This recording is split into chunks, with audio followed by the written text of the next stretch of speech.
तो दोस्तों निशान जी से हम जानेंगे एग्रो फॉरेस्ट्री एक्चुअली है क्या, हम इसे कैसे कर सकते हैं, उससे हमें क्या फ़ायदा है। बिल्कुल। तो सबसे पहले हमें ये बताइए एग्रो फॉरेस्ट्री क्या है और कौन कौन कर सकता है। अच्छा, एग्रो फॉरेस्ट्री एक सबसे प्राचीन खेती करने का तरीका है जिसको वन आधारित खेती भी बोलते हैं, जो आदिकालीन तरीका है। आज के हम अगर संदर्भ में देखें तो जो ट्राइबल्स लोग हैं, आदिवासी लोग हैं, जो जंगलों में रहते हैं, वो भी आज यही खेती को कर रहे हैं। ये पूरी तरह से शुद्ध होती है। इसमें हमको कोई भी 1 रुपये का भी बीज, खाद, कीट नियंत्रक कोई भी चीज़ अपने खेत से बाहर से लाने की आवश्यकता नहीं होती। हमारे परिवेश में ही, हमारे घर पर ही ये चीज़ें हमें मिल जाती है। इसके अंदर क्या है, सबसे पहले अगर हम बीज की बात करें तो बीज को संरक्षित करना किसान का नैतिक दायित्व है। जी बिल्कुल। बीज कोई भी क्रय विक्रय की वस्तु नहीं है, व्यापार की वस्तु नहीं है। जी। और इसके अलावा अगर हम खाद और कीट नियंत्रक की बात करें तो गाय हमारी मुख्य भूमिका में आती है। यानी कि एग्रो फॉरेस्ट्री में सबसे पहले आपने बताया पेड़ पौधे, उसके बाद देसी बीज और गाय, ये 3 स्तंभ हो गए। बिल्कुल बिल्कुल जी ठीक है। गाय का क्या रोल रहता है इसमें? गाय का रोल, मुख्य रोल तो इसमें यह है कि हम खाद और कीट नियंत्रक गाय के माध्यम से, गाय के गोबर और उससे भी ज़्यादा गौमूत्र को हम फोकस में रखते हैं और उससे हम अपना खाद और कीट नियंत्रक तैयार करते हैं। तो इसके लिए मुझे ये सलाह दीजिए, क्या देसी गाय ही चलेगी या फिर कोई भी गाय चल सकती है? देखिए, मैं कहूँगा कि सिर्फ देसी गाय पर ही हमको काम करना चाहिए। इसके 2 कारण हैं। पहला कारण ये है कि जो तत्व, जो प्राकृतिक तत्व हम कह सकते हैं, या जो हमारे खेत के लिए लाभकारी जो कुछ भी आवश्यक चीज़ें हैं, वो देसी गाय के गौमूत्र में ही मिलती हैं। इसमें अमेरिकन गाय या जर्सी गाय, एचएफ गाय, इनके माध्यम से हम खेती को नहीं बढ़ावा दे सकते हैं। तो देसी गाय हमारे लिए कई तरीके से फायदेमंद है। बिल्कुल, खेती में भी फायदेमंद है। अच्छा, जैसे एग्रो फॉरेस्ट्री में आपने अभी बताया पेड़ पौधे बहुत जरूरी हैं, तो पेड़ पौधों से संबंधित मतलब मेरा थोड़ा सा बताइए, कैसे पेड़? अच्छा, पेड़ों में हम मुख्यतः 3 तरह के पेड़ हम इसमें शामिल करेंगे। एक तो फलदार वृक्ष हैं, दूसरा औषधीय पौधे हैं, तीसरा हमारे फूलों के पौधे हैं। ठीक।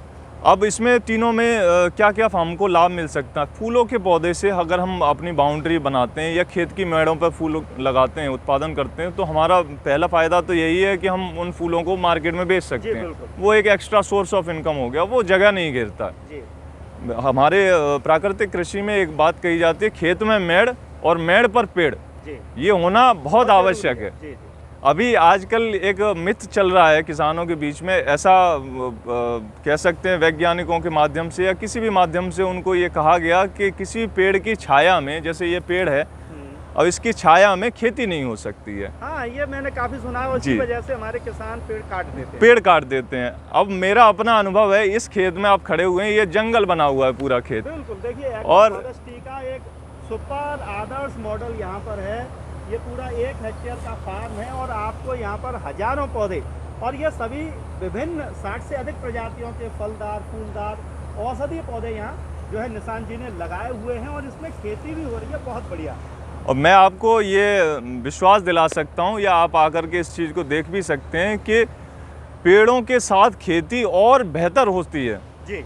जो भी उनको माइक्रो न्यूट्रिएंट्स की आवश्यकता है वो हमारे पेड़ पूरे करते हैं, पानी की कमी को पूरा करते हैं। जी।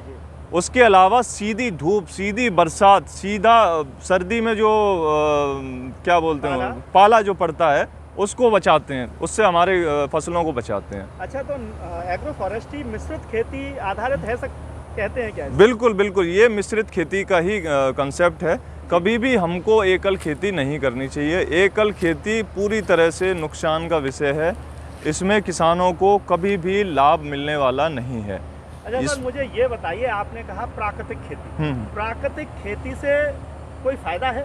जैसे आजकल केमिकल फर्टिलाइजर से, केमिकल फार्मिंग से हमारी ज़मीन खराब हो रही है, तो क्या इससे हमें कोई बेनिफिट मिल सकता है? बिल्कुल, ये भी एक बात हमको कवर करनी चाहिए इसमें कि अभी हम जो केमिकल फर्टिलाइज़र या केमिकल पेस्टिसाइड जो उपयोग कर रहे हैं, उससे हमारी भूमि जो है बंजर होती जा रही है।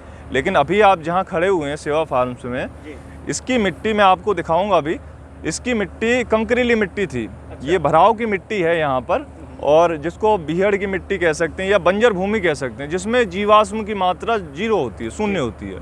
इसमें कोई किसान एकल खेती के माध्यम से या मॉडर्न फार्मिंग के माध्यम से खेती नहीं कर सकता है। आजकल जो रासायनिक खेती कह बिल्कुल रहे हैं, बिल्कुल, रासायनिक खेती जो है वो इस मिट्टी में की ही नहीं जा सकती, असंभव है, कोई किसान इस मिट्टी को छुएगा भी नहीं। जी, लेकिन हमने इसी मिट्टी को चुना। अच्छा, इसको चुनने का हमारा कारण ये था कि हम क्या इस मिट्टी में परिवर्तन ला सकते हैं।